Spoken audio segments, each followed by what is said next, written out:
Bantay Presyo. Lightmates, siguradong tataas na ang presyo ng mga hamon at iba pang processed meat na pang Noche Buena ngayong holiday season.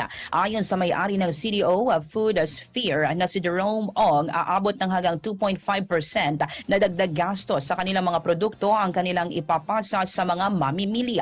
Ito'y dahil sa patuloy na pagtaas ng presyo ng produktong petrolyo, raw materials, sa pagbaba ng halaga ng piso kontra dolyar at pagtaas ng interest rate. Binigyang diin pa ng kumpanya na maliit lamang ang kanilang ipapasa sa mga consumer at aakuin na nila ang malaking gastos upang mapanatiling masaya ang publiko ngayong Kapaskuhan.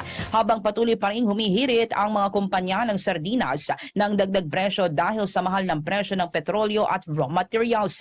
Ayon kay Canned Sardines Association of the Philippines, Executive Director Francisco Buencamino, pinag-aaralan na nila kung sapat pa ba ang kanilang unang hirit na hanggang 3 pisong dagdag presyo na noong Enero pa nila hiniling sa Department of Trade and Industry.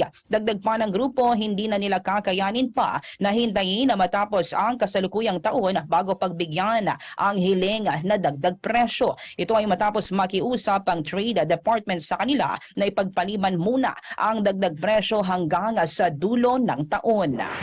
Live TV Radio! Live TV Radio! Live TV Radio!